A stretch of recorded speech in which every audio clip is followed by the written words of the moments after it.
kondisi sangat-sangat emergensi, masukkan dulu ke laptop, simpen di harddisknya sudah. Nanti kalau punya duit beli CD, kepingan CD, pindahkan. Ada flash disk, pindahkan. Simple sebetulnya peralatannya itu. Nah, berarti kalau kita berbicara tentang jaringan kearsipan, kita menggunakan aplikasi. Saya rasa hampir semua kantor itu punya komputer ya. Ada nggak di kantor sini yang nggak punya komputer? Nggak ada ya. Kalau scanner mungkin ada yang punya, mungkin ada yang tidak. Karena orang belum melihat manfaatnya. Tapi kalau komputer pasti punya. Dan yang terpenting adalah kebijakan pimpinan. Makanya seperti harapan tadi Bapak Kadinas, kalau panjenengan nanti mundur dari OPD lain di luar arsip dan perpustakaan, membuat laporan yang jelas, laporan yang benar, dan laporan yang tidak bertanggung jawab tentang pentingnya digitalisasi. Agar apa? Agar pimpinan itu responsif, terbuka. Oh iya, ternyata penting ya, ternyata ini bermanfaat ya. Oke deh, sudah kamu susun rencana, program, termasuk anggaran, nanti saya ACC. Nah, kalau kita salah memberikan informasi ke pimpinan, kebijakan itu tidak akan diperoleh. Karena tadi dikatakan memang arsip itu masih dipandang dengan, kalau sebelah mata bagus ya, masih bisa memandang satu, tapi kalau tidak dipandang oleh mereka yang berada di gelap itu, ya. Makanya saya yakin panjenengan yang diutus ke sini nanti akan buat laporan yang bagus. Syukur-syukur bisa dikopikan bahan ini biar pimpinan bisa membaca, akan membantu membuka wawasan, pengetahuan, dan akhirnya berujung pada kebijakan. Ini kalau kita berpikir tentang proses, jadi manajemen, semua manajemen di kantor itu manajemen. Maka kita akan melihat bentuk arsip tekstual, kontekstual. Baru kita pikirkan ini kemana. Kalau yang tekstual ya kita analisis arsip, kemudian kita verifikasi, identifikasi, bla bla bla bla bla bla bla bla. Yang tekstual juga kita segera lakukan media ke dalam bentuk yang baru. Kalau yang lama itu yang kaset suara itu kita pindahkan ke CD, ke VCD yang dalam bentuk PAS, Betamax itu kita pindahkan ke keping DVD. Nah, itu kita simpan dalam server. Ya kalau ada server bagus ya. Kemudian kalau kita bisa membuat web, channelkan itu dalam web. Akhirnya masyarakat akan bisa menikmati semua yang ada di dalam arsip kita ini. Tentunya ini arsip yang publish ya, arsip yang boleh dibuka, yang dikecualikan jangan. Misalkan kayak tapol misalkan, itu tidak boleh dipublishkan. Karena itu kesehatan pegawai, gaji pegawai, kenaikan pangkat pegawai pun itu tidak boleh dipublishkan, itu yang dikecualikan. Banyak sekali. Nah ini sarana prasarana, ini proses. Jadi di tempat kami itu ada proses-proses yang terjadi begini. Alih media, kemudian peralatan-peralatan, kegiatan otomasi jaringan kearsipan, kemudian alih media dari aset-aset suara ke video, bla bla bla. Itu pekerjaan kami sehari-hari. Makanya sekali tempo piknik lah ke Semarang ya. Piknik Semarang bareng-bareng. Nanti melihat-lihat di tempat kami akan ajak tour, tidak hanya nonton office theater dengan film kereta api, tapi semua proyeksi kegiatan akan kami tunjukkan supaya panjenengan paham bahwa inilah sebuah proses. Nah, tahapan alih media itu sebetulnya sederhana ya, kalau dalam bahasa kita itu sederhana. Arsip itu dipilah dulu, dokumen dipilah. Dan kemudian dilakukan clean up, dibersihkan, supaya yang layak untuk itu kemudian dilakukan alih media. Di scan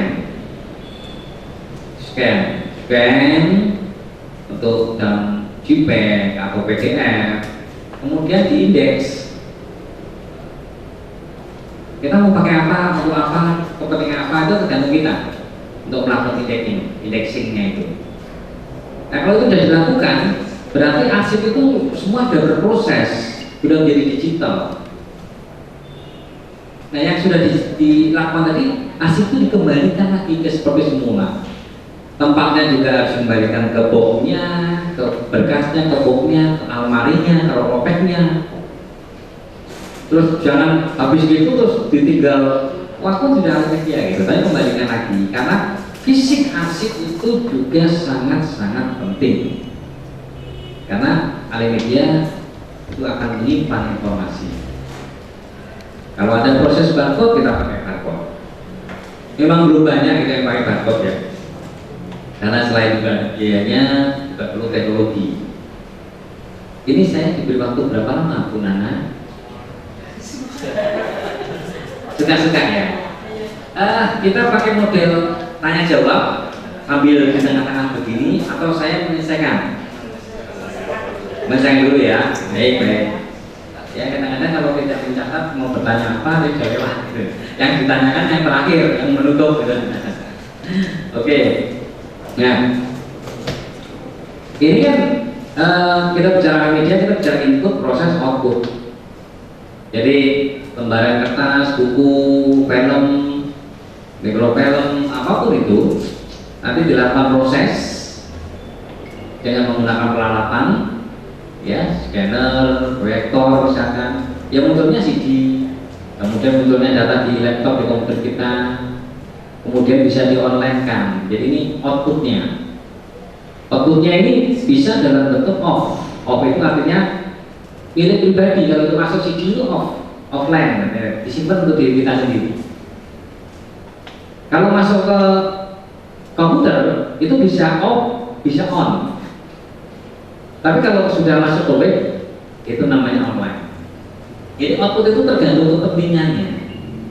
Hasil ahli media itu mau kita apakan? Untuk siapa?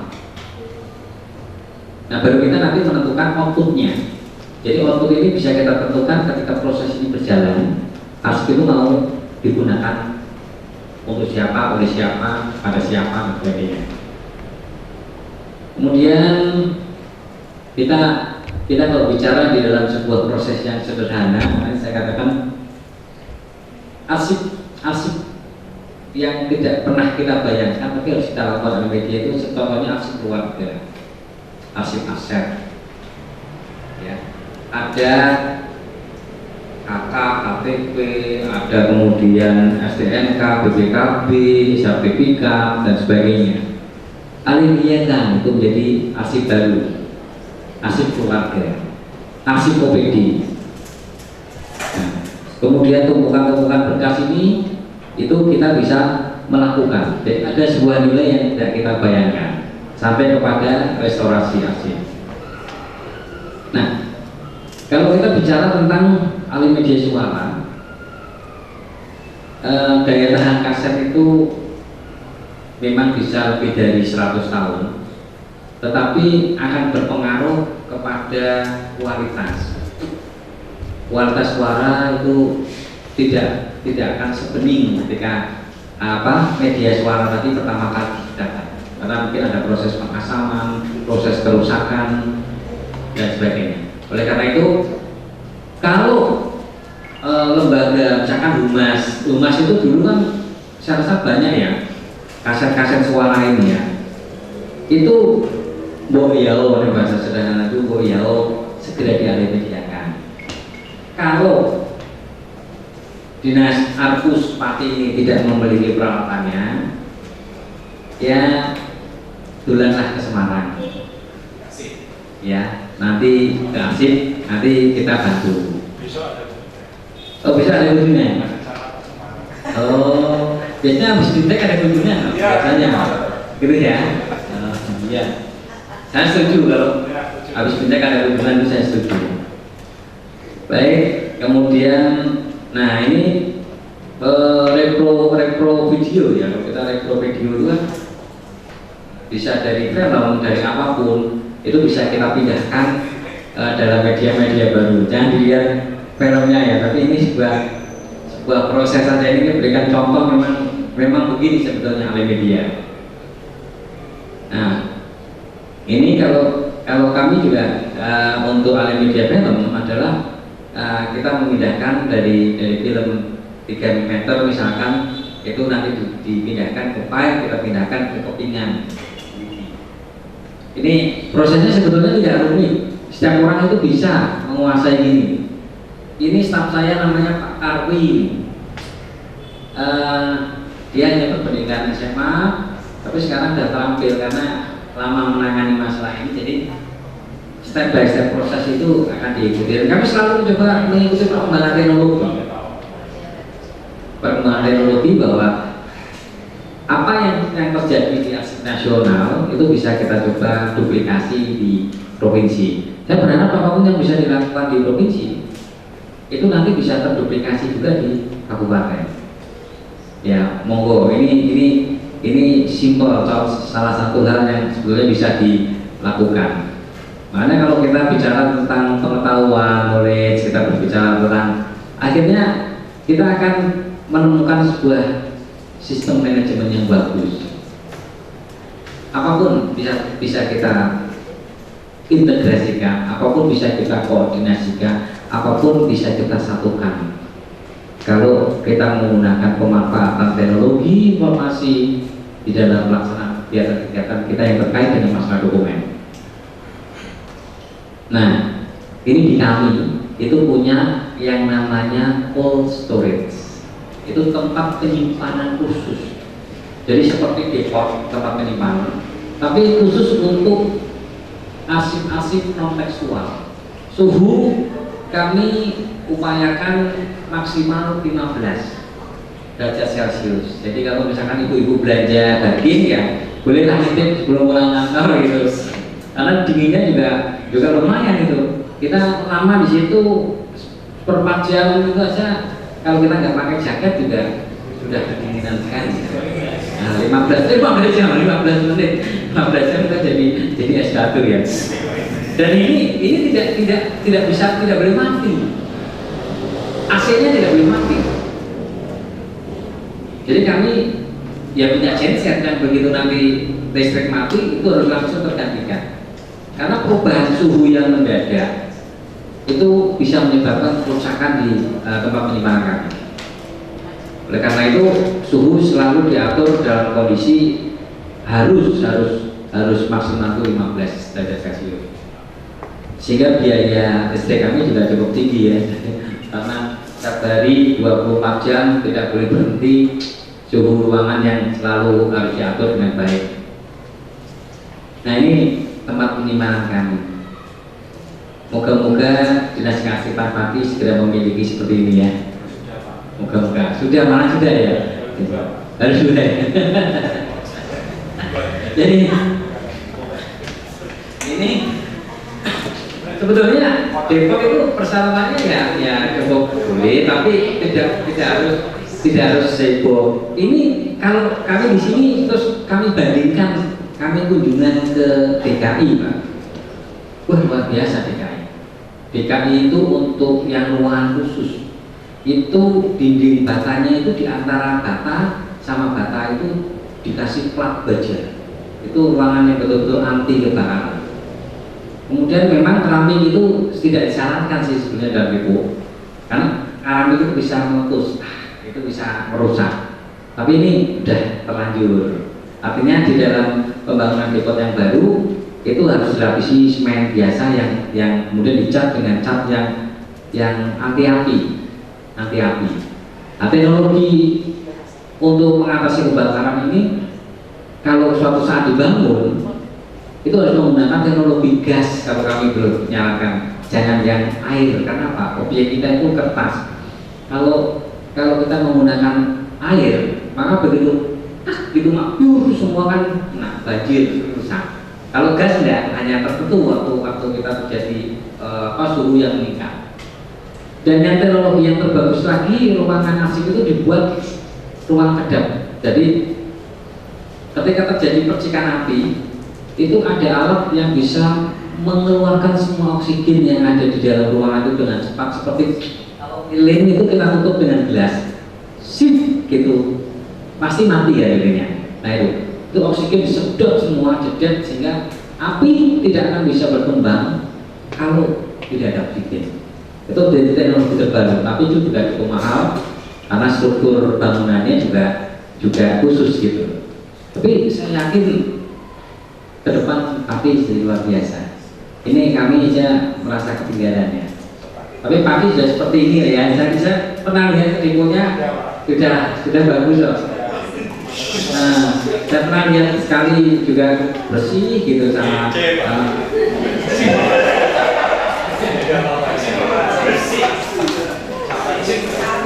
Iya.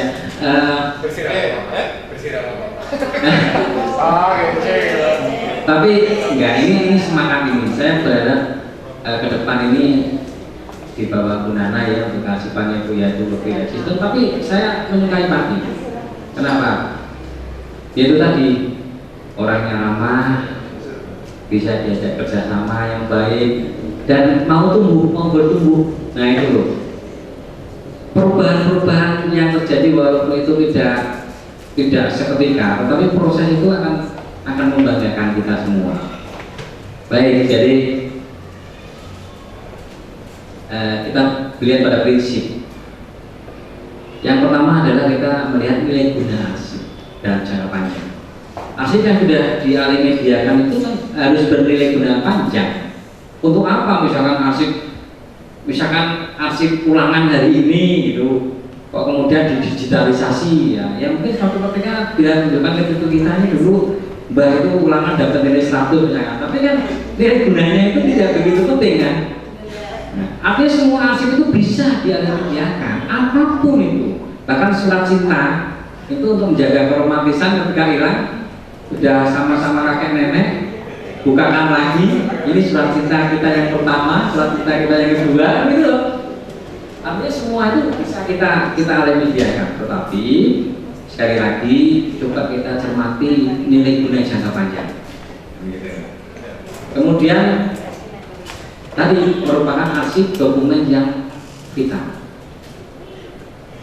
Kalau kita merasa yang tahu arsip itu penting apa tidak, berjangka panjang apa tidak, itu adalah pencipta arsip panjenengan sendiri, bukan saya. Saya tidak tahu apa yang panjenengan buat itu bernilai jangka panjang atau tidak. Adalah yang menentukan apakah ini arsip ini vital apa tidak. Adalah yang menentukan. Kami itu hanya bisa mencoba membantu mengklasifikasi. Oh ini vital. Tapi ketika pencipta arsip mengatakan ini tidak vital, ya gugur. Definisi tentang vital itu gugur. Karena yang menciptakan tidak mengatakan ini vital. Kok ada yang tidak menciptakan mengatakan ini vital? Nah itu. Jadi kembali lagi bahwa itu. Kemudian memperhatikan jenis arsip yang akan dialimediakan. Sarana prasarananya beda ya. Kalau arsip kertas itu menggunakan mesin scan. Jangan kemudian kaset suara di scan. Ya nggak akan bisa hasilnya ya gambar kaset suara itu ada atau apa kita scan. Nah maksudnya memperhatikan jenis arsip. Kalau kita menggunakan tekstual ya kita menggunakan scanner. Kalau kita pakai kaset suara kita menggunakan peralatan untuk memindahkan kaset suara itu menjadi CD. Nah jadi jenis arsip yang dialimediakan itu harus diperhatikan. Yang terpenting sejak dikategorikan sebagai arsip statis atau permanen. Jadi ketika di lembaga kearsipan ini ada arsip yang bertumpuk pada berpuluh-puluh rak dan sebagainya, tapi belum menghasilkan arsip statis.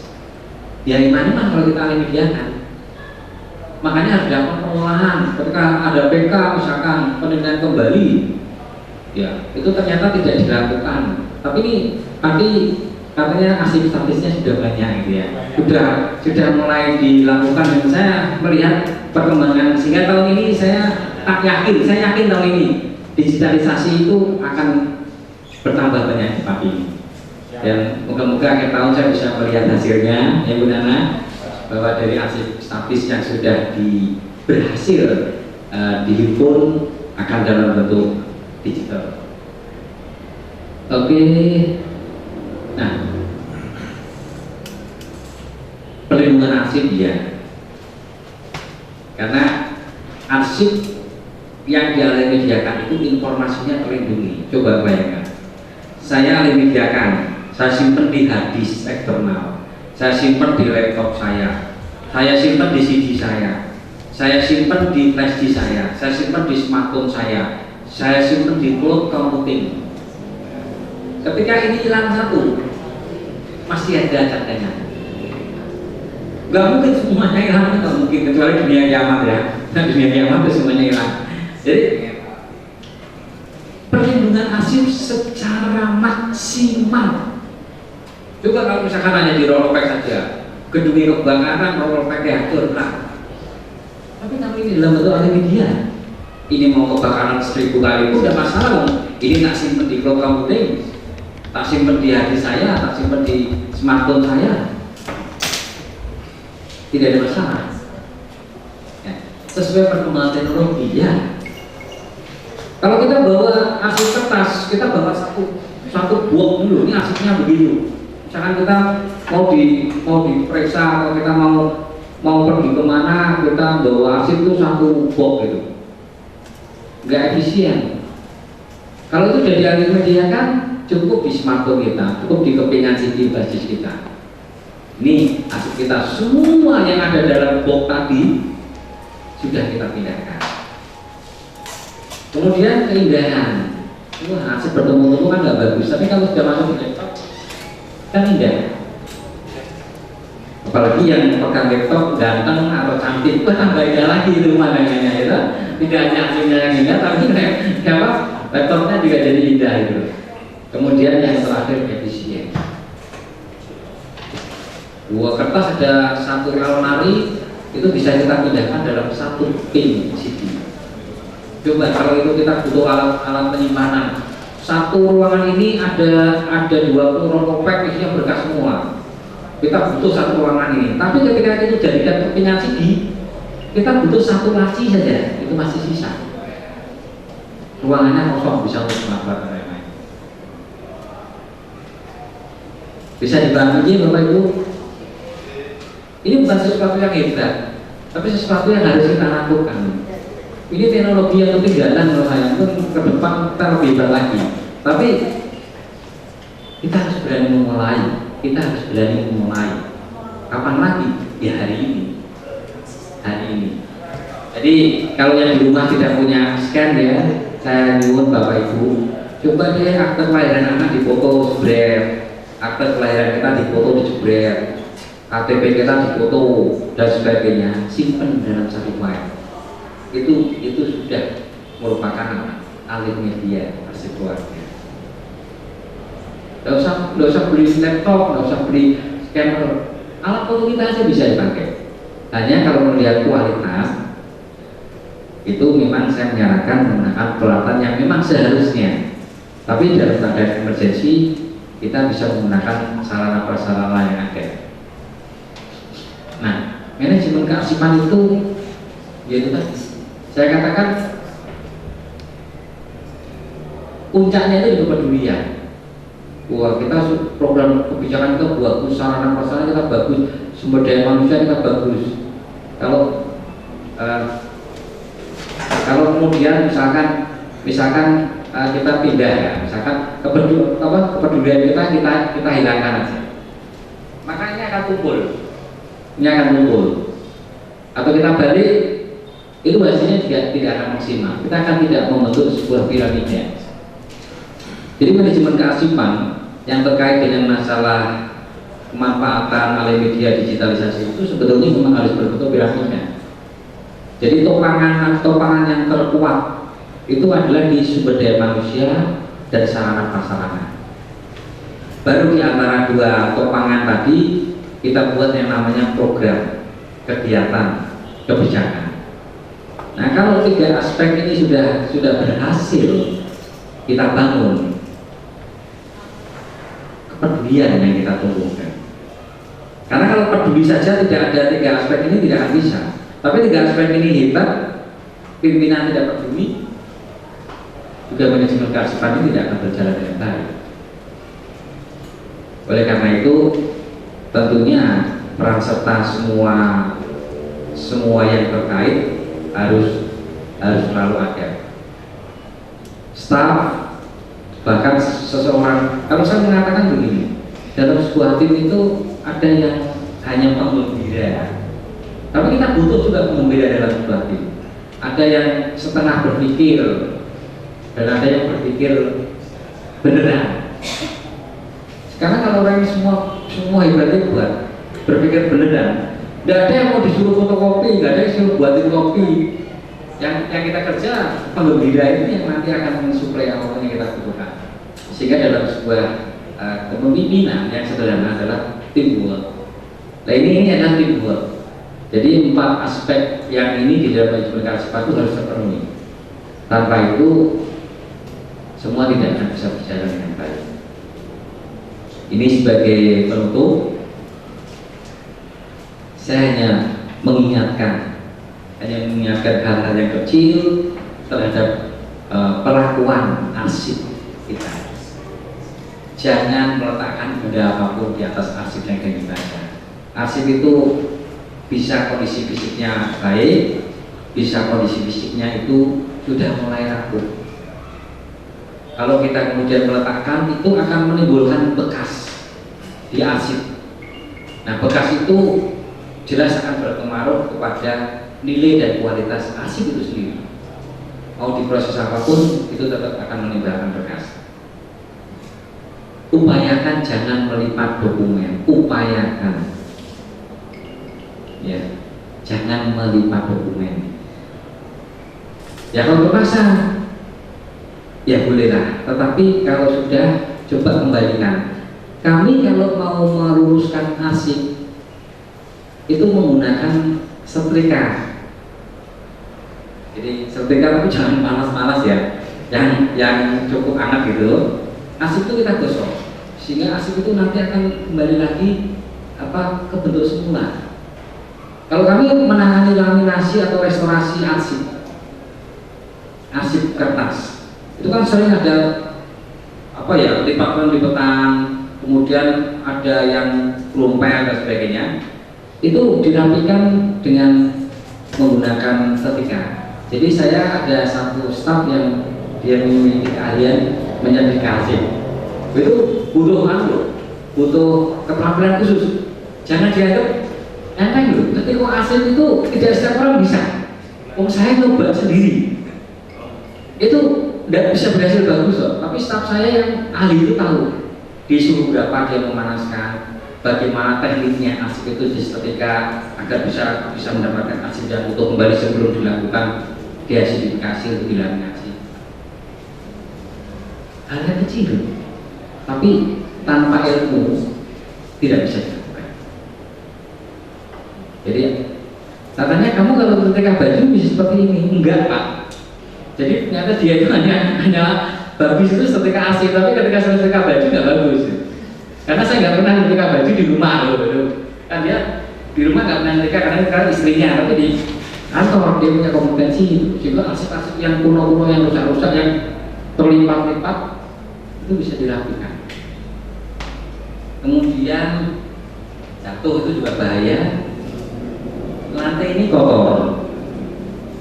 Arsip itu kalau sudah terkena kotor, itu akan berpengaruh kepada keasaman kertas. Akibatnya keasaman itu akan menyebabkan sebuah kerapuhan. Nah, kerapuhan inilah yang tidak kita inginkan, karena itu akan mempercepat proses kerusakan fisik. Ini yang ke mana? Yang kelima ini masih sering dilakukan Bapak Ibu enggak? Masih. Jadi bagian lidah melelehkan, buka itu jangan ya, karena liur itu akan merusak komponen kertas. Kalau anak dulu kan begini, ada alat baru udah dikasih air gitu aja masih suka pakai liur, saya nggak tahu kenapa, mungkin otomatis ya.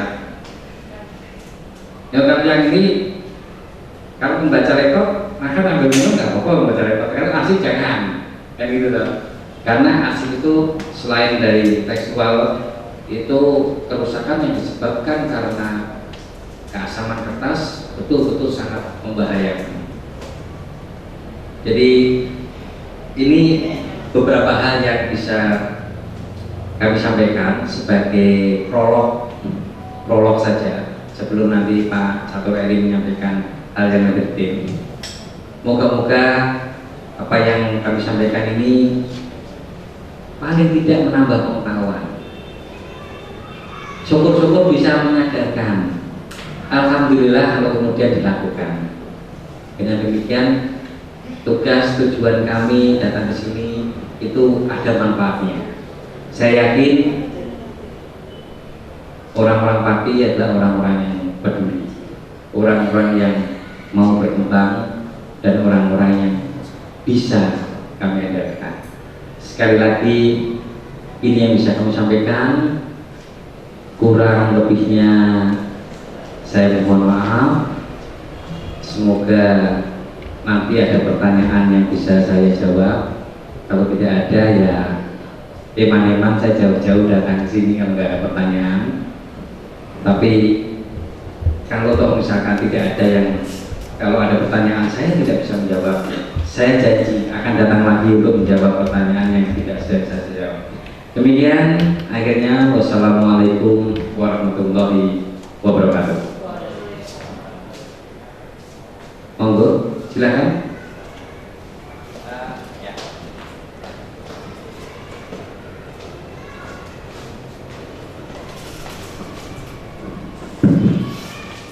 Terima kasih atas waktu yang diberikan kepada kami. Begini Pak, kaitannya dengan tadi apa yang disampaikan bahwa arsip yang telah dialih mediakan ini bisa dijadikan untuk sebagai alat bahan bukti. Namun pada saat ini bahan alat bukti seperti itu kan juga sudah bisa direkayasa, seperti contohnya kasus Buniani. Nah, ini bagaimana untuk menyikapi hal-hal yang seperti itu? Itu saja, terima kasih. Langsung dijawab atau saya buka lagi? Langsung jawab dulu aja ya, biar tidak lupa. Jadi terima kasih Bu. Arsip yang sudah atau proses pelaksanaan alih media itu harus ada yang namanya kegiatan autentifikasi. Autentifikasi itu adalah sebuah pengesahan bahwa arsip yang dialih media itu sesuai dengan aslinya. Dari siapa?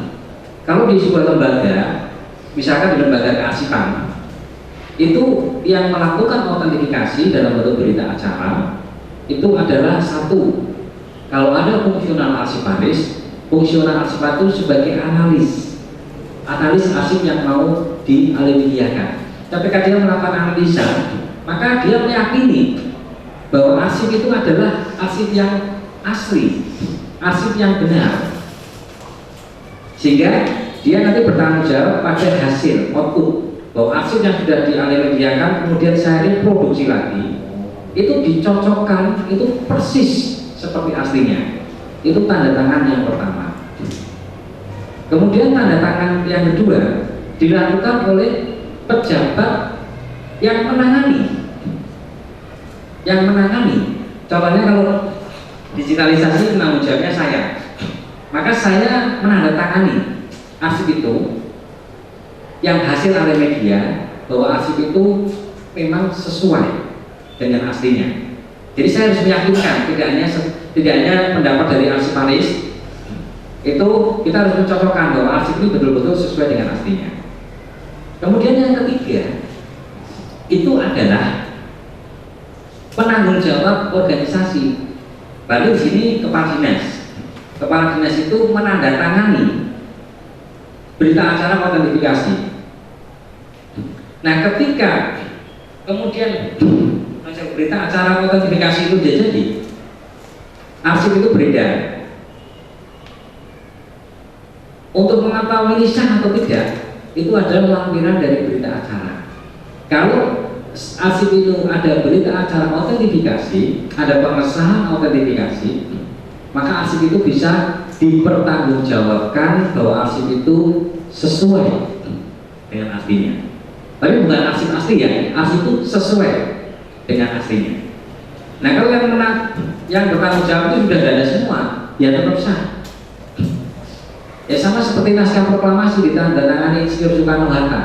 Nah ketika Soekarno-Hatta sudah tidak ada, apakah naskah proklamasi itu tidak sah? Ya kan tetap sah. Ada berita acara. Jadi itu untuk mengantisipasi. Memang proses itu sebetulnya sudah wajib dilaksanakan. Di tempat kami sedang dalam proses untuk penyusunan semacam itu.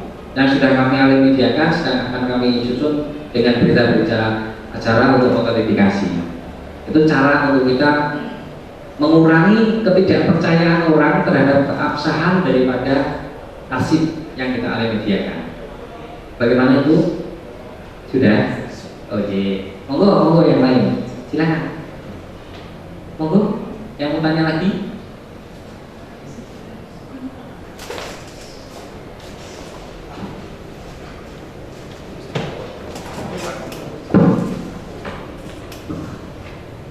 Assalamualaikum warahmatullahi wabarakatuh.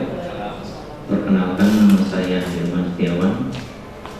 Saya bekerja di inventarisasi aset BPKAD.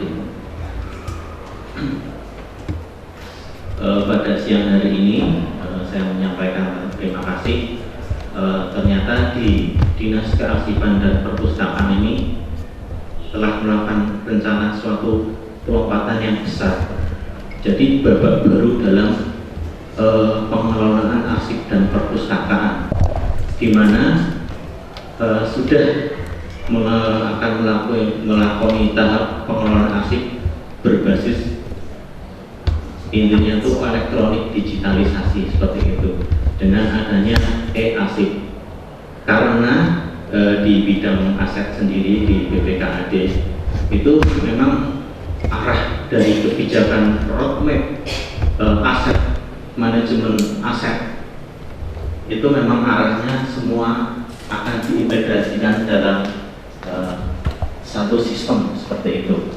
Dari e-planning, e-budgeting, nanti ada SIMDA barang milik daerah, ada SIMDA keuangan. Nah, harapan saya itu juga bisa yang namanya e-arsip itu bisa terintegrasi seperti itu. Karena saya lihat di sini di arsip sendiri, saya nggak tahu ini arah strategi dari pengelolaan arsip kemana. Saya belum bisa memahami ini di sini apakah masih dalam tahapan penata usahaan, penertiban atau ruang lingkup dari arsip itu sendiri. Saya belum sampai sejauh mana, belum tahu. Yang saya pertanyakan yang pertama tentang keberadaan aset-aset yang di BPKAD, misalnya sertifikat BPKB kendaraan bermotor roda 4 roda 2, itu termasuk kewenangan yang menyimpan itu di bidang aset atau di Dinas Kearsipan dan Perpustakaan seperti itu. Yang kedua, karena dari Badan Pemeriksa Keuangan sendiri itu menghendaki itu di sana gitu. Sedangkan di tiap OPD itu mempertanyakan kenapa BPKB kami itu ditarik di bidang aset seperti itu. Karena kami kan yang menganggarkan. Padahal dari Badan Pemeriksa Keuangan sendiri, mereka tuh menghitung, meng-cross-check satu-satu. Misalnya OPD ini ada 96 BPKB, dihitung beneran, ini satu kemana? Masih dibawa sama yang sudah purna tugas. Nah seperti itu. Yang pertama. Yang kedua, kaitannya dengan pengamanan aset.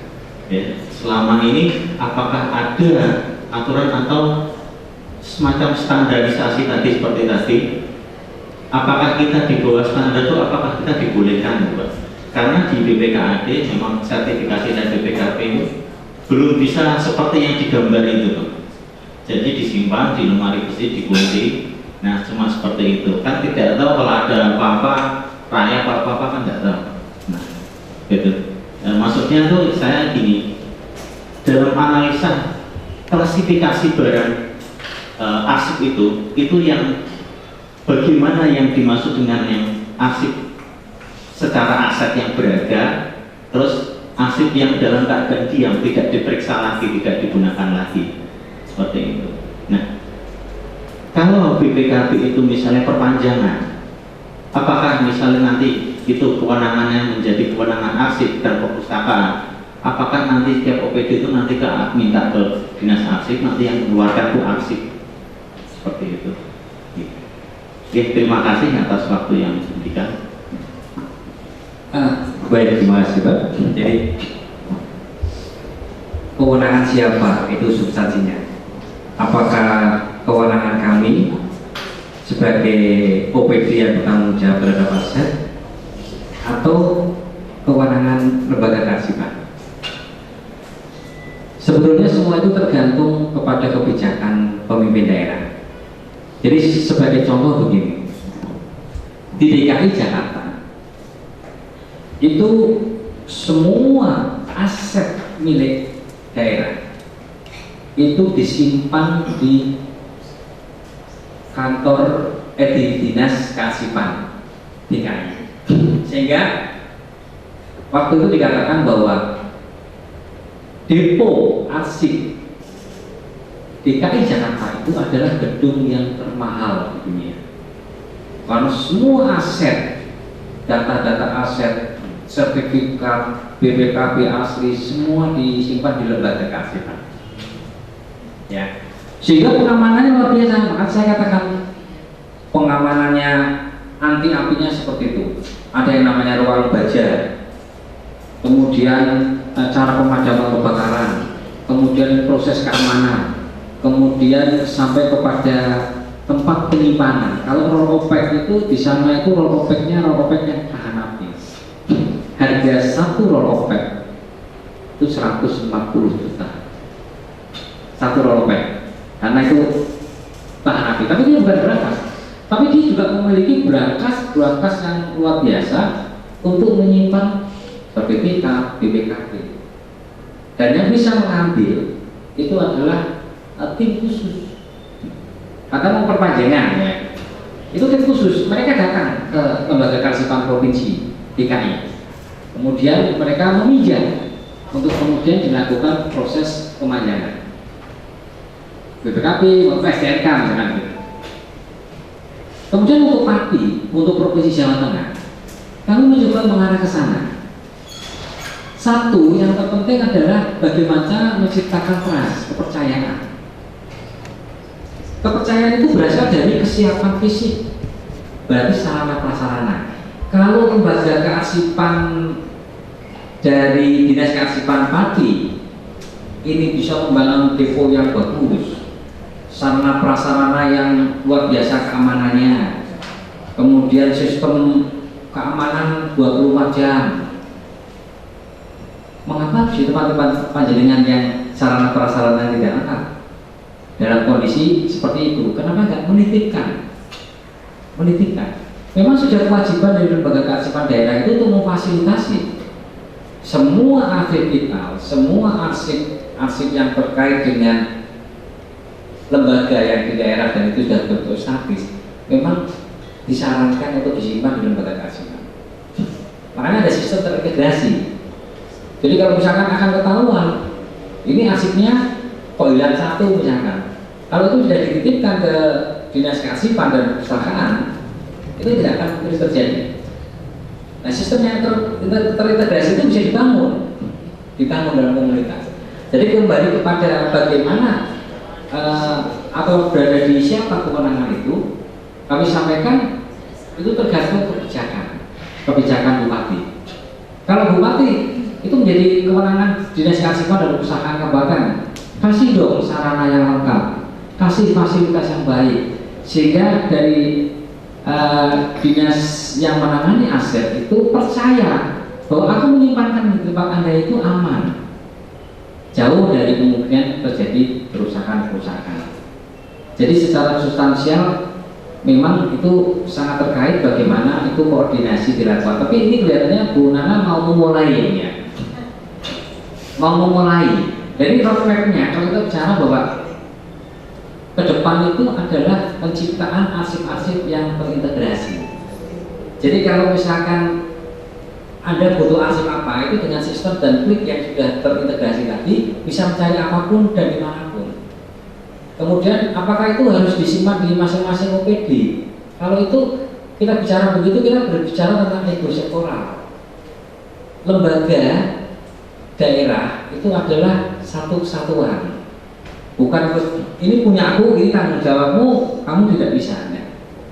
Tapi kuncinya adalah bagaimana kita menciptakan keyakinan bahwa ini tupoksi saya, simpanlah di tempat saya, izinkan saya yang merawat, dan saya yakinkan kepada Anda bahwa apapun yang saya lakukan di sini itu akan mengamankan arsip-arsip Anda sampai kapanpun. Nah ini moga-moga di era sekarang ini ada kesepahaman dengan pimpinan. Jadi pimpinan itu juga bisa memahami soal di mana akan disimpan. Itu bisa penting, bisa tidak. Saya katakan, kenapa? Kalau memang di BPKAD ya, di BPKAD itu ada fasilitas yang memenuhi, memiliki berkas penyimpanan yang bagus, memiliki sistem kearsipan yang baik, memiliki sistem keamanan yang baik. Sedangkan di lembaga kearsipan belum, disimpan di sana itu tidak ada masalah. Yang terpenting bahwa prinsipnya arsip itu tersimpan dan mudah ditemukan oleh cari.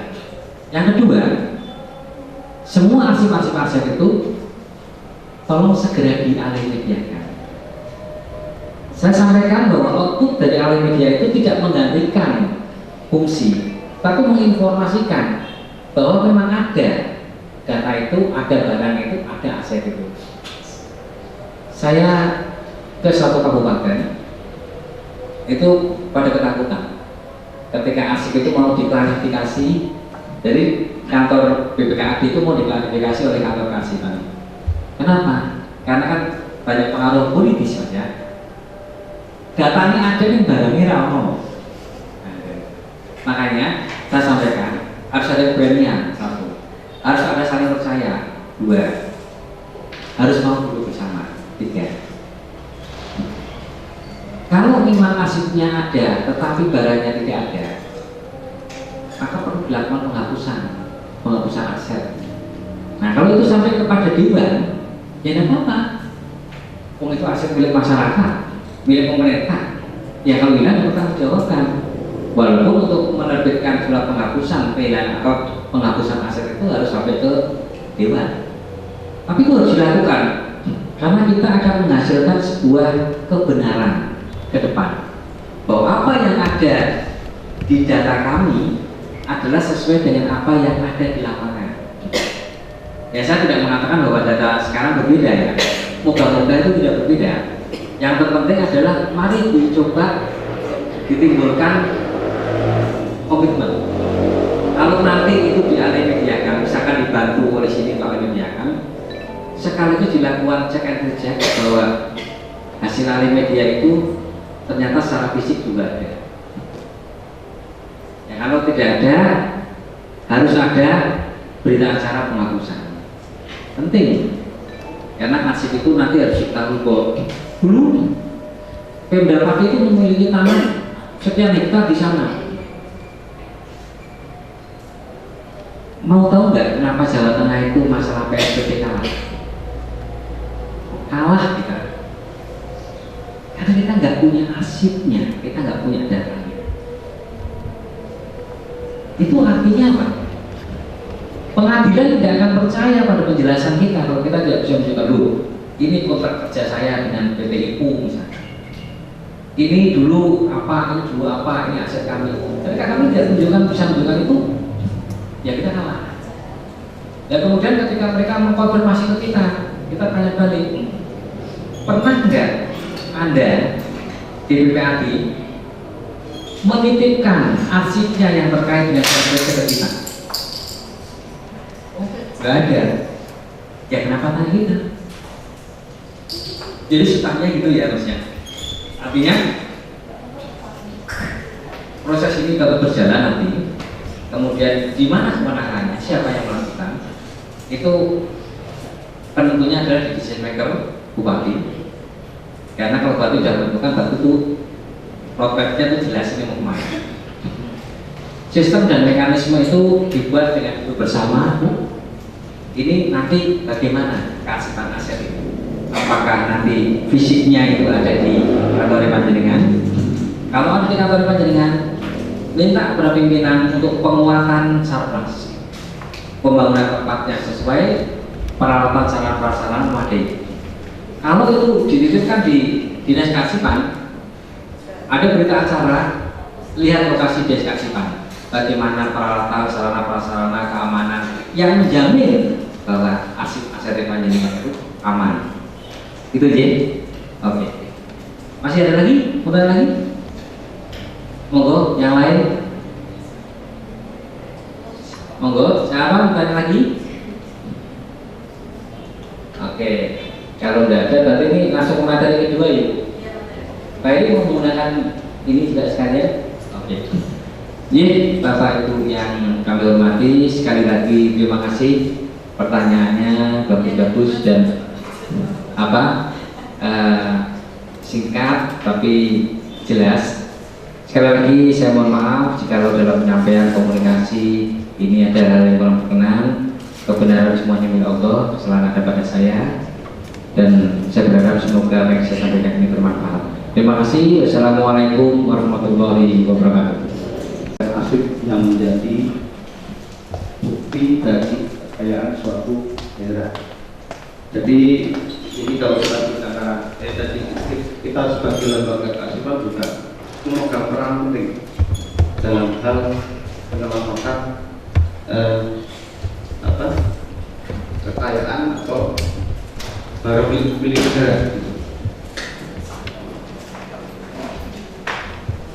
Jadi yang dimaksud dengan asupital ya, asupital adalah asup yang di mana asup itu tersimpan di suatu lembaga masing-masing. Selama lembaga itu berdiri itu nama asupital.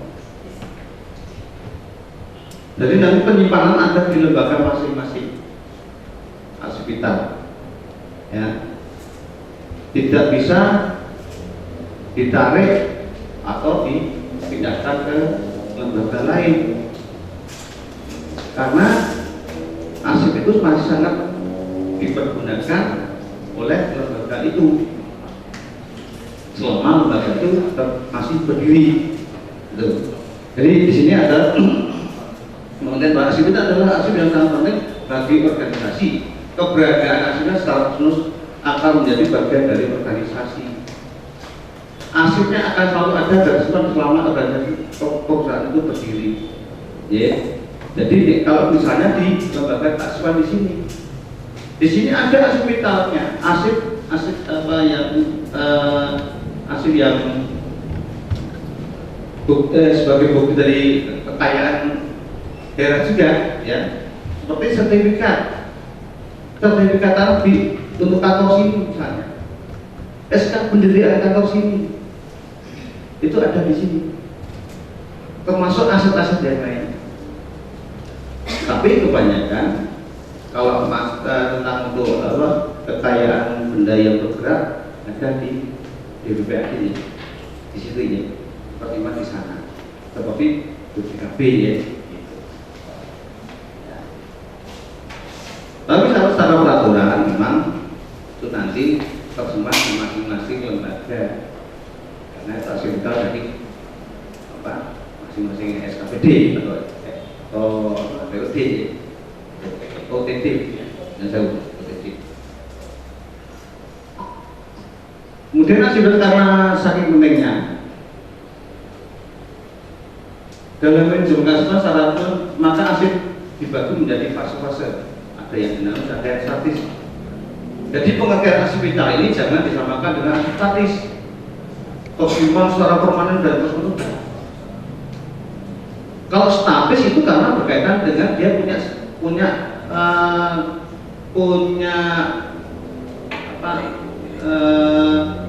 nilai guna yang berkaitan dengan sejarah, berkaitan dengan hukum, berkaitan dengan keuangan. yang secara permanen itu nanti ke depan akan menjadi nilai dalam satu penelitian akan dicari itu yang statis. Jadi bernilai sekarang, intinya bernilai guna sekarang. Kalau yang asif vital itu permanen, tapi itu tersimpan selama lembaga atau organisasi berdiri. Nah, nanti itu bisa musnah atau bisa permanen tergantung dari penilaian dari setiap lembaga. Gitu. Misalnya BPKB ya, BPKB itu asif vital. Apakah itu permanen? Selama kendaraan misalnya ada pada diri kita itu masih itu istilahnya aktif ya, karena setiap tahun selalu kita pakai untuk perpanjangan itu aktif, jadi tidak bisa kita pindahkan, tidak bisa. Kalau dipindahkan itu akan kesulitan menghambat dari kegiatan untuk perpanjangan nomor kendaraan. Jadi di sini kita garis bawahi bahwa asif vital itu kalau tidak ada akan mengganggu suatu kegiatan lembaga. Nah, panjenengan tidak memiliki, panjenengan mengikuti di deteksi ada asif vital pasti ada. Panjenengan mungkin mendapatkan surat tugas ya. Itu yang menjadi pegangan panjenengan bisa ke sini. Kalau panjenengan tidak punya itu, tidak bakal ke sini. Dan hasil dari panjenengan ditugaskan ke sini kan ada juga dasarnya, ada panggilan dari lembaga asif, Pak. Yaitu juga asif vital. SK, surat keputusan itu vital. Kemudian ada juga surat tugas. Ya, itu contohnya itu.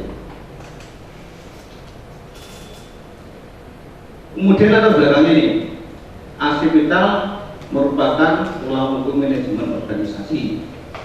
Jelas ya, karena salah satu dasar dari pendirian suatu organisasi atau dasar dari pelaksanaan suatu kegiatan itu asif vital.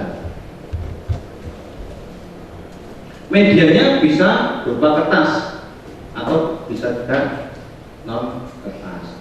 Tadi sudah disampaikan ya, saya sampaikan, maaf saya ngantuk nanti ya, pandangan ya. Dan fungsinya ada yang dinamai sarjana sorry sama dengan asif dan korespondensi biasa. Ini sudah disampaikan Pak Indra tadi ya, ada beberapa atau kegiatan asif apa ya, semua kegiatan yang terekam, semua kegiatan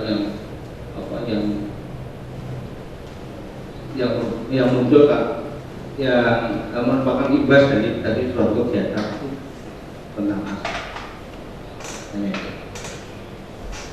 Kemudian pentingnya pengamanan ya, ini mungkin sudah disampaikan Pak Indra tadi ya. Jadi di sini saya nggak banyak bercerita lagi karena tadi Pak Indra sudah panjang lebar menjelaskan tentang bagaimana pengamanan asif, bagaimana mengelola, bagaimana merawat asif dan sudah. Nah, tinggal memang sekarang yang menjadi PR kita ini ya, jadi asif. Ini yang perlu kita selamatkan ini Pak, Bapak dan Ibu ya. Asif negara ini yang perlu kita selamatkan. Ini terutama tugas dari birokrasi. Nah, di sini nanti lembaga keasipan harus bisa menyelamatkan aset ini dengan cara kita menelusuri di mana saja bukti-bukti itu atau itu tersimpan. Misalnya di lembaga keasipan sini ya, tabungan mobil plat merah, tabungan sertifikat, ya itu didata saja ada, tapi nanti diterapkan tersimpan di mana, mungkin di BPKB ya itu. Jadi nanti ada tim untuk penelusuran aset tarif, tapi kita melihatnya dari arsip dan dari buktinya itu. Jadi yang perlu kita samakan ini ya, ada aset negara, SK pendirian lembaga, mungkin kalau di sekolah buku hidup ada dasar, atau mungkin kalau yang pribadi ada surat kawin ya, itu ya itu juga penting karena setiap kamu mengajukan kredit ditanyai tentang surat kawin, suku surat nikah ini. Beda ya kawin sama nikah ya Pak ya? Oh beda. Bedanya di mana Pak? Tempatnya Pak. Tempatnya ya benar. Yang satu dilatih, yang satu di tempatnya ya. Itu ya. Kemudian ada batas wilayah. Itu yang perlu kita selamatkan. Ya. Jadi nanti juga dari lembaga kearifan kita membuat suatu pintu, ya, dan pintu untuk penyelamatan aset vital. Aset vital bekerja sama dengan DPR. Ya, untuk lebih apa? Nanti lebih jelasnya. Ya, ini ada sekitar beberapa, ada 10 poin yang perlu kita selamatkan. Kemudian ini sudah tadi Pak Indra.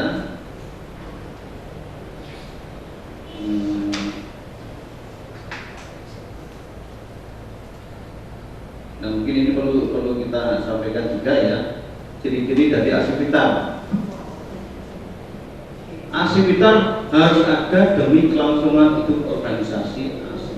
Aset tetap bersifat selama organisasi masih ada.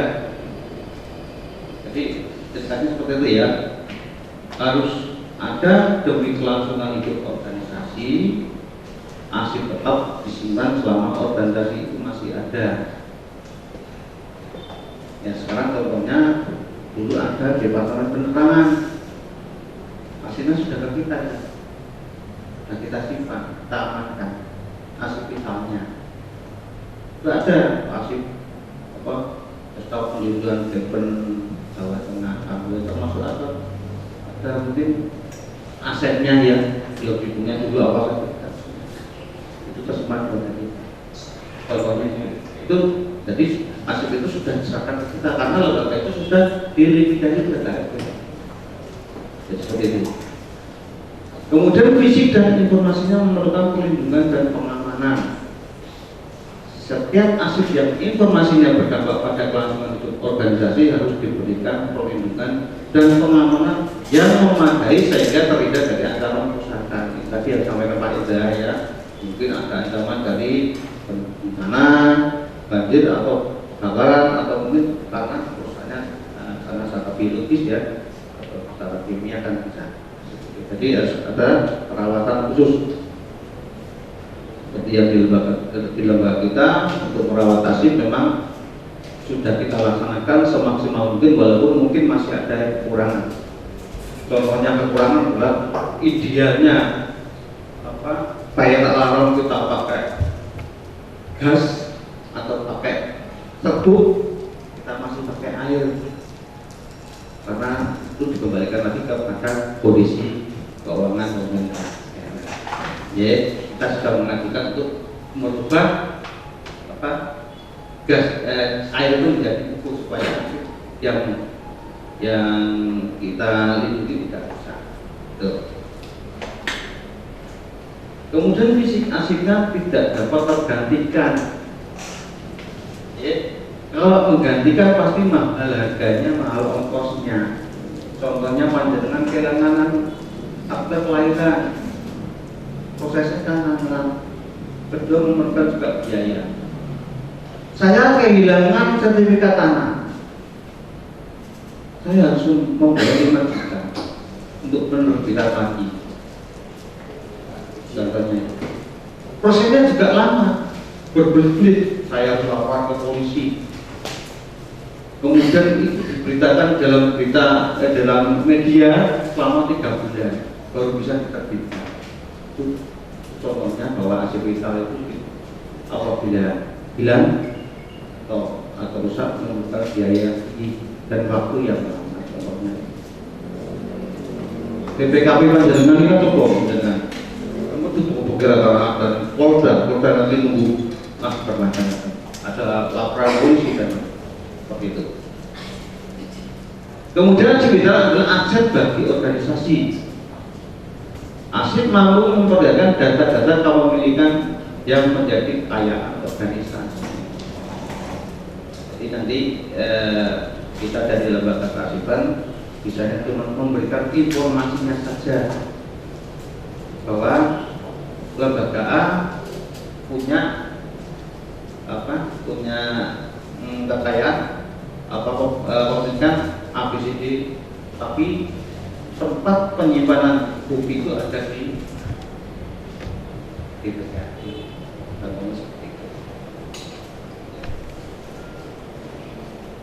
Kemudian memiliki fungsi dinamis, ya, masih diperlukan sebagai dasar manajemen keberadaan di sentral atau record center harus diperlakukan khusus ini. Jadi nanti arsip ini harus ada tempatnya khusus, jangan sampai arsip cuma sekedar di RAC atau di sembarang kacau. Makanya kalau memang di masing-masing lembaga mau menyimpan arsip vital ini, arsip ini harus punya tempat. Paling tidak misalnya kalau memang tidak punya depo, harus punya almari besi, murah almari besi, beli aja, itu aman. Yang penting jangan sampai dibawa ke pengadilan. Ya, aman. Kemudian diklasifikasikan sebagai arsip tingkat kelas 1, di mana arsip itu diperlakukan istimewa sejak diciptakan, digunakan, disimpan, dipelihara dan diamankan. Nah, arsip ini mempunyai nilai guna tinggi karena arsip ini dijual laku. Kita tuh jual laku. Ya misalnya ini kita ada pekerjaan pengadaan, kita sebagai rekanan pasti saya menunggu SPK, surat perintah kerja. SPK itu mahal, itu bisa dibawa ke BPD, diuangkan itu bisa. Karena yang padahal teman-teman batas contohnya SPK sebagai arsip utama, SPK sebagai dasar dari pelaksanaan suatu kegiatan.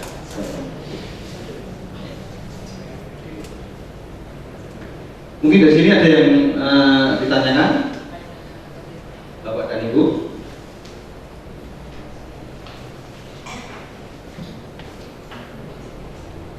Kalau tidak ada, kita lanjutkan dengan ini, identifikasi arsip vital. Ya, kita cepat saja ya daripada ngantuk, jangan ngantuk sekali. Pasti sudah ngantuk, Pak cepat baik Pak, saya ngantuk. Nah, saya menurut saja. Saya tidak suwe ya belum, tidak cepat boleh ke HP. Itu ya. Identifikasi arsip vital merupakan kegiatan awal untuk menentukan jenis-jenis arsip yang dapat dikategorikan sebagai arsip vital. Pokok bahasanya adalah pendekatan dalam identifikasi arsip vital dan tahap kegiatan identifikasi arsip vital. Pendekatannya ini, pendekatan dalam identifikasi arsip vital, yaitu tujuannya adalah untuk menentukan jenis arsip vital. Jenisnya apa? Kemudian untuk mengetahui fisik dan informasinya ataupun yang juga yang terkait dengan organisasi penciptanya. Pendekatan ini menentukan jenisnya, kemudian mengetahui fisik dan informasinya di mana, kemudian memudahkan bagi pengelola arsip untuk program perencanaan. Intinya itu yang begitu. Yang lainnya cuma pengamanan biasa saja.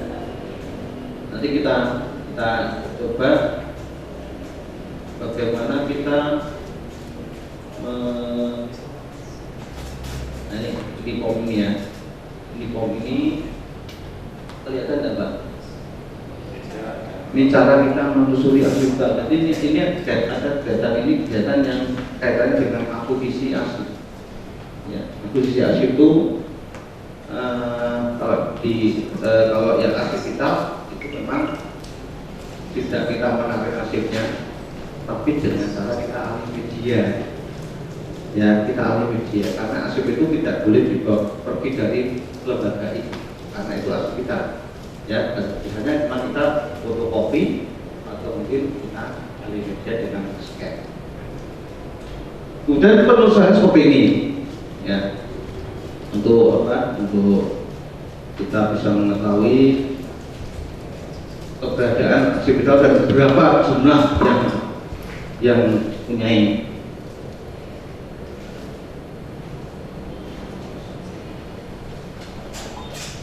Nih, dari kegiatan nanti tim antara dari lembaga kearsipan, DPPAD,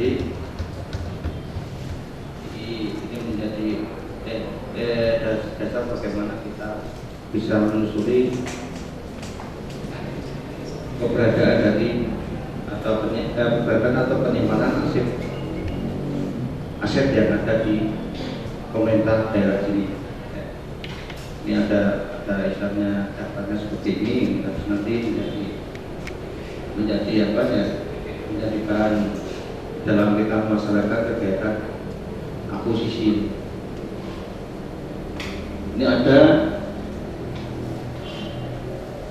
nomor daftar rekapitulasi, kemudian ini ada kode barang, kemudian ini ada tahun pengelolaan. Mungkin dari BPAD lebih bahas ini, dan nanti ada dengan yang bisa sama dengan lembaga kearsipan.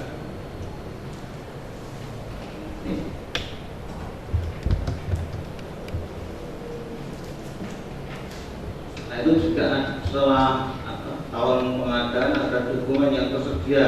Dokumen yang tersedia itu maksudnya apa? Yaitu apa saja yang masih ada di situ. Mungkin ada yang hilang, ya kita nanti ada rekomendasi bahwa misalnya BPKP tidak ada, atau mungkin SK pendirian atau SK pendirian organisasi atau SK pendirian atau ini juga tidak ada. Nanti akan ada rekomendasi. Akhirnya jadi outputnya itu. Kemudian di dokumen yang disusuri ada jabar pengadaannya siapa, lokasi penyimpanan di mana, volumenya berapa banyak, volumenya arsipnya itu. Misalnya ada satu berkas, satu lembar. Kemudian tingkat perkembangannya bisa di situ untuk fotokopian atau asli atau mungkin tembusan dan seterusnya. Ya. Kemudian medianya apa? Medianya bisa kertas, bisa film, bisa negatif film. Contohnya negatif film apa ya? Kayak mikrofilm itu, polisi ya. Dan ada keterangan kondisi arsipnya bagaimana baik atau tidak. Seperti ini nanti ada form untuk penelusuran bagaimana kita mengamankan aset yang ada di pemerintahan kita. Nah ini rekomendasinya seperti ini contohnya. Rekomendasi hasil usulan asetnya tentang kodenya berapa, nomor registrasinya berapa, harganya berapa, harga peroleh itu ada lengkap, kondisinya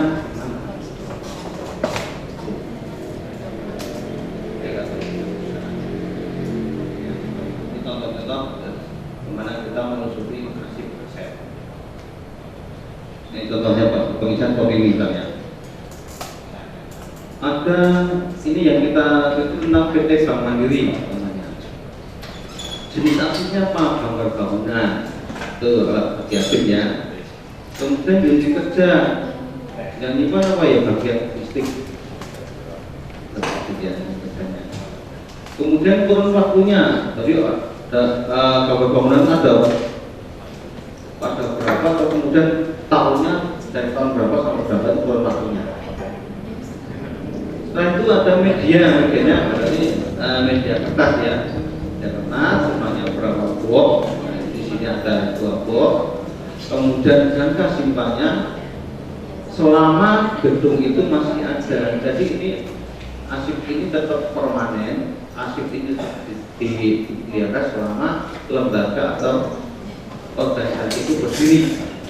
Ini menjadi arsip kekayaan dari suatu lembaga yang memiliki. Kemudian lokasi simpannya ada di mana? Di bagian kita terpusat ya. Contohnya seperti itu.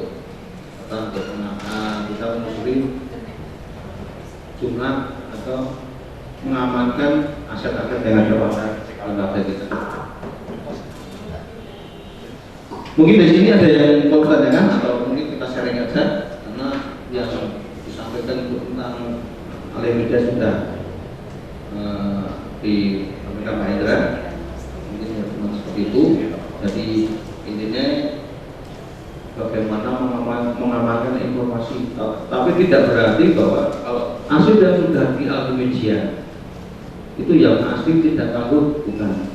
Maksud itu yang tangguh yang asli itu cuma sekedar memberikan informasi apabila ada pihak yang pengen mengetahui bahwa ada enggak ya mungkin ada. Nah ini seandainya asli dan asli hilang, informasi kan masih ada.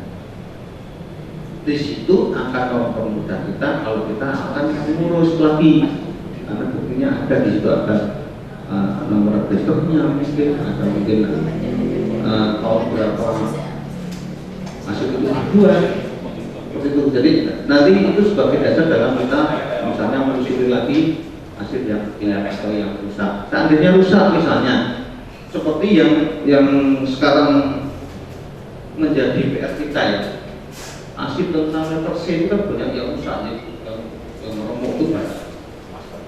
Itu makanya segera kita ambil media. Walaupun nanti letter C ini nanti sobek lubang, tapi kita sudah menyelamatkan informasinya dengan apa? Dengan utuh informasinya. Walaupun nanti sudah dimakan rayap atau lubang ya, tapi nanti kita akan bisa menyelamatkan aja dengan metode laminasi, di mana laminasi nanti tidak akan menambahkan bentuk lagi, tidak, tetap asis seperti itu lubang yang berlubang tapi bisa tertutup dengan kertas laminasi tadi.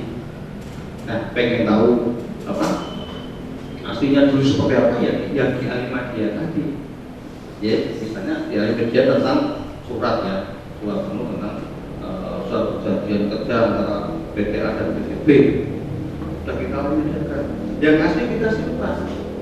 Ternyata dalam kita simpan itu kita agak roboh, kena air, tintanya rusak, atau mungkin kena apa ya, kebakar, atau mungkin dimakan curu ya, itu akan merusak lubang. Tapi kita punya informasi.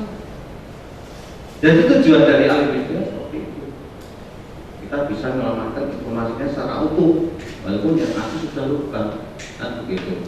Yang asli yang sudah lubang jangan dibuat tetap sebagai bukti bahwa ini dulu yang asli tapi sudah rusak. Dan rusaknya seperti apa akan kita perbaiki juga bisa dengan metode tadi, metode laminasi seperti itu. Ya mungkin ada yang perlu ditanyakan untuk kegiatan pengelolaan nasi hitam atau sudah ngantuk sekali, sudah bosan sekali, ya. Memang ngomong ke nasi memang jadi bosan nih. Orang duduk saja. Nasi ngomong duduk pada semangat kita kata. Nah, ya itu paling susah memang kita mengajar nasi itu. Benar. Paling susah ya. Saya sering mendapatkan jam itu jam 2 siang. Wah, enak banget dilihat pakai itu. Itu Pak. Saya seringnya seperti itu. Makanya pokoknya materi itu mana asli. Ya makanya sekarang kita sebagai orang-orang asli, yang orang-orang yang tahu asli, PR kita adalah bagaimana kita bisa menyadarkan bahwa asli itu penting bagi kita semua. Itu sampai sekarang kita belum masih berjuang. Lah orang asli sendiri aja kadang yo emosi yo. Orang asli sendiri apalagi orang yang bukan di luar lembaga keasuhan itu loh. maka kita tumbuhkan kesadaran bahwa arsip itu memang perlu bagi kita selama kita masih hidup. Kita kan punya arsip kita, dari ada SIM, ada KTP, ada surat nikah, itu arsip kita. Selama kita masih hidup itu sangat berguna. Walaupun suatu ketika kita tidak membutuhkan arsip itu belek. Suatu ketika panjenengan diminta oleh tante untuk melengkapi identitas atau dari kelahiran sampai terakhir. Maka biasa begitu seperti itu.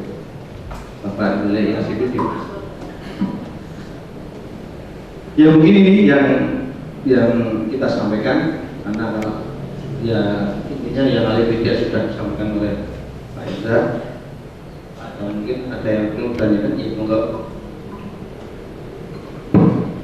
Ya, mohon maaf sama rekan-rekan ya.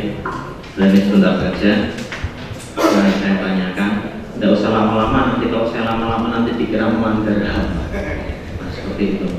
Yang pertama, kegiatan dari pengelolaan arsip berbasis digital dan alih media ini menurut saya juga sudah ditindaklanjuti dari pemerintah Kabupaten Pati, di mana user stakeholder dari pengelolaan arsip berbasis digital dan alih media ini sudah ditangani oleh DAS Law 2 meskipun TPC ya, yang sekarang itu.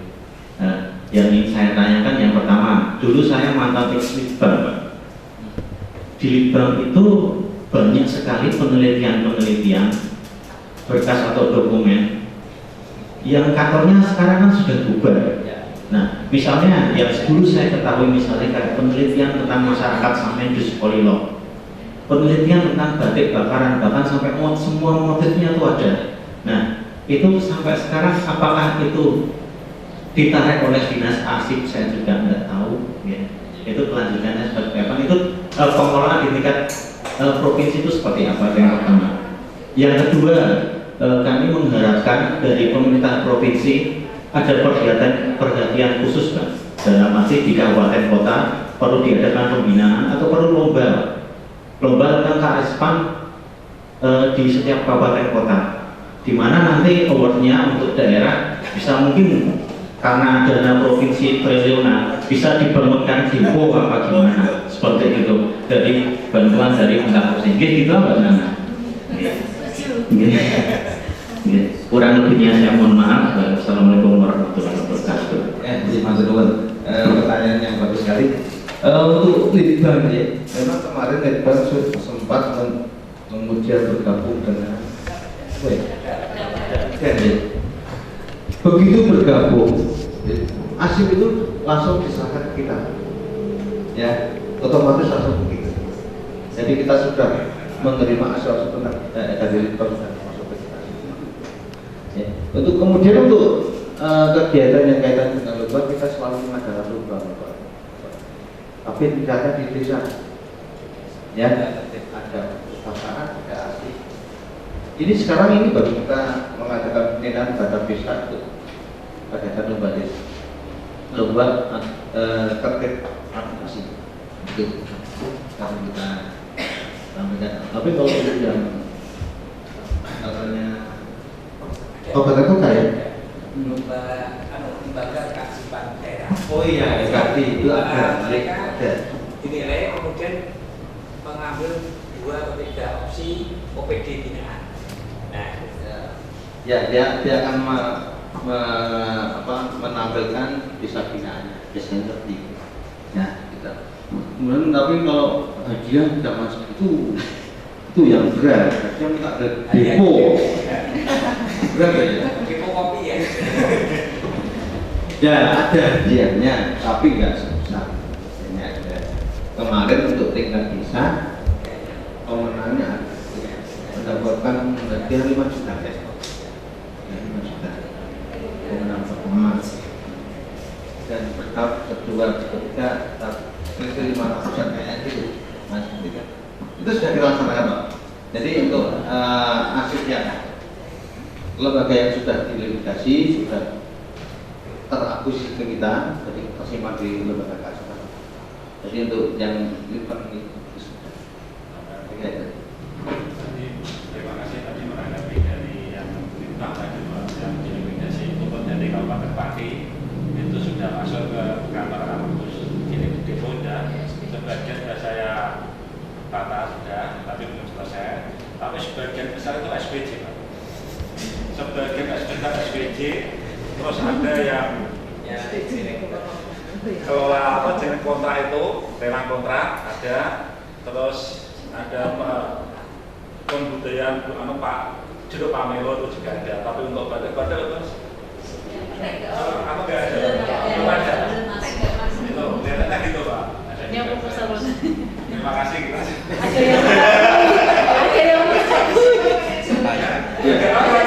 Mengenai itu, Pak. Kita kan ada program penelusuran arsip, Pak. Karena yang ditanyakan masyarakat itu ya mengenai batik bakaran itu, Mas. Ya pas kesini memang tak saranin ke Dinas Pariwisata apa ke Litbang gitu, tak saranin ke sana. Nah, terus kami kan tetap tugas kami kan Pak itu penelusuran arsip. Berarti kalau nanti penelusuran arsip karena mengenai hasil penelitian itu kan udah diambil alih itu provinsi gitu. Berarti nanti saya kalau mengenai hasil Litbang berarti ke Litbang ke Dinas Provinsi Jawa Tengah. ini kemarin yang masuk ada berapa truk ya? 2 truk kayaknya masuk Bina 2 truk isinya ya bermacam-macam, memang banyak SPJ banyak ya SPJ karena mungkin dirasa paling penting SPJ-nya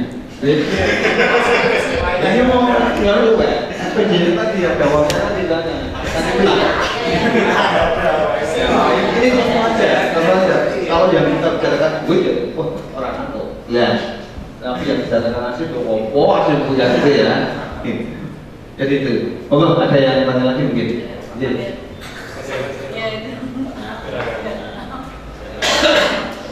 Assalamualaikum warahmatullahi wabarakatuh. Perkenalkan nama saya Karyati dari sekarang juga berdaerah masih di Litbang, Pak. Dari satu-satunya jabat struktural yang ada di Litbang yang masih memberikan Litbang dan memang di saya satu-satunya, Pak. Kecuali ibu-ibu ini yang fungsional meneliti. Dari kantor Bapak tadi, bayangan saya ada undangan ini pengelolaan arsip berbasis digital dan alih media. Saya membayangkan itu sudah ada semacam suatu sistem. Jadi di sini saya membayangkan nanti arsip-arsip apa yang bisa dimasukkan atau masuk sistem, kemudian begitu klik kita misalnya akan berbeda, klik kita bisa keluar. Saya membayangkan seperti itu tadi pindah kayak ini. Tapi tidak apa-apa. Bagaimanapun juga adalah sebuah pengayaan dari pelit atau ilmu pengetahuan penambahan ya termasuk juga menambah persetujuan. Kalau bicara tentang arsip itu kita harus memberikan paradigma baru bagi masyarakat terutama ya. Kalau arsip kan seolah-olah sesuatu dari yang rongsokan dan sebagainya. Padahal kalau kita mengacu pada era digital ini, era televisi kan, paling tidak masyarakat paling gampang dari manapun secara TV, Metro TV juga ada Metro X-File, dan juga ada melawan lupa dan sebagainya. Sekarang di sana sebenarnya masyarakat harus disadarkan betapa pentingnya sebuah arsip, karena bagaimanapun juga teman-teman dari jurusan sejarah, jurusan arsip atau perpustakaan pasti kunjungan paling rutinnya itu di arsip nasional atau minimal arsip daerah. Bahkan saya teringat pada waktu Pak Ahmad mata kuliah arsip dan dokumentasi pada waktu itu, beliau kan sangat kayak sakau ya gitu. Apa arsip pada ini dia, sebenarnya paradigma masyarakat terhadap arsip ini yang harus dibuka. Pentingnya arsip, makanya pengelolaan arsip berbasis digital dan alih media ini saya bayangkan Dinas Kearsipan dan Perpustakaan Kabupaten Pati sudah membuat sebuah sistem sehingga kita di sini membuat aplikasi seperti apa di masing-masing OPD. Nah itu kedepannya saya membayangkan seperti itu. Jadi begitu ada yang membutuhkan OPD mana, kita tinggal buka klik, nah itu sudah ada semua. Nah itu kan seperti itu. Tapi bagaimana juga arsip adalah tanpa arsip kan dikatakan sebagai melawan lupa itu, melawan lupa. Setelah itu kalau seperti Pak Indra tadi bahwa di dunia hukum pun bahwa itu arsip sebagai bukti yang sangat otentik. Bahkan kemarin MK kehilangan arsip berkas perkara itu kan sesuatu betapa pentingnya arsip dan gitu. Menyadarkan masyarakat seperti itu. Dan sosialisasi ini harus terus-menerus dilakukan. Itu bukan pertanyaan hanya sebagai curhatan jawab, sekedar harapan nantinya ada sebuah sistem yang mungkin dikendalikan dari sini sehingga masyarakat OPD bisa mengisi arsip-arsip apa saja yang aktif atau arsip aktif, arsip vital atau arsip yang lain, sehingga begitu masyarakat membutuhkan kecuali arsip yang dikecualikan itu kan bisa langsung kita buka karena era digital ini. Begitu, terima kasih. Assalamualaikum warahmatullahi wabarakatuh. Iya, Mas Tuan. Yang disampaikan Bapak itu sebenarnya sudah jalan semua. Iya, selama di provinsi. Iya. Untuk lembaga atau SKPD yang sudah masuk ke jaringan kita, itu sudah punya password masing-masing. Jadi kita sudah membuat satu aplikasi, di mana misalnya BPRD, passwordnya apa? Baca BPRD semua. Kemudian biru umum, passwordnya berapa? Kita buka biru seperti itu. Jadi sudah kita link, tapi memang belum semuanya karena terkait dengan mungkin ya tadi ya sama ya itu tadi memang jadi belum sempurna.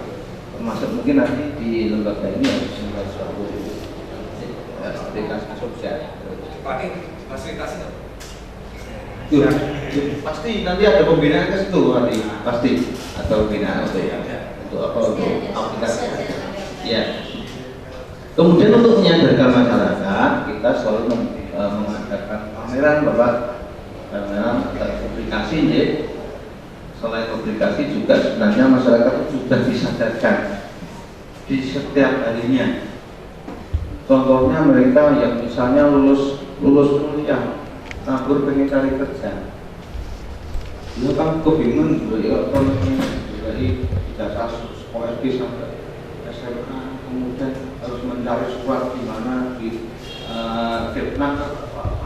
Itu sebenarnya kan secara tidak langsung itu sudah dia sebenarnya kalau belum sadar memang dia membutuhkan arsip sebenarnya. Tapi di situ memang butuhnya sifatnya sementara, biasanya gitu. Selama saya butuh ya itu saya berani, kalau enggak ya kita tinggalkan. Kadang saya suka begitu ya, kadang kehilangan arsip juga ya. Makanya ini PR kita Bapak dan Ibu ya, PR dari lembaga kearsipan, bagaimana kita bisa mensosialisasikan pentingnya arsip masyarakat atau kita.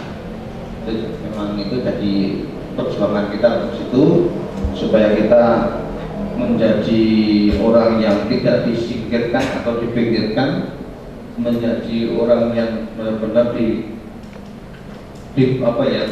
diakui keberadaannya, karena arsip selama ini memang dianggap sebagai barang yang sudah tidak terpakai lagi ya, katanya itu. Nah, mungkin itu yang saya sampaikan kepada Ibu. Monggo Pak, saya mengambil cukup ya. Ya, Bapak dan Ibu, mungkin materi yang saya sampaikan kemarin saja, mungkin ada yang kurang berkenan, saya mohon maaf. Yang sebab-sebab. Selamat siang Bapak Ibu, pada kesempatan ini saya sebagai penyelenggara bimbingan teknis pengelolaan arsip berbasis digital dan alih media mengucapkan terima kasih atas kehadiran Bapak Ibu Persorawo di sini. Semoga bimbingan teknis ini bermanfaat, terlebih untuk BPKAD dan bagian humas. Paling tidak nanti kerjasama yang kira-kira 2 bulan ini untuk scan arsip, aset dan alih media nanti bisa terlaksana, dan saya sangat butuh kerjasamanya. Mewakili pimpinan Kepala Dinas Kearsipan dan Perpustakaan Kabupaten Pati, kami mengucapkan terima kasih dan sugeng kondur, matur nuwun.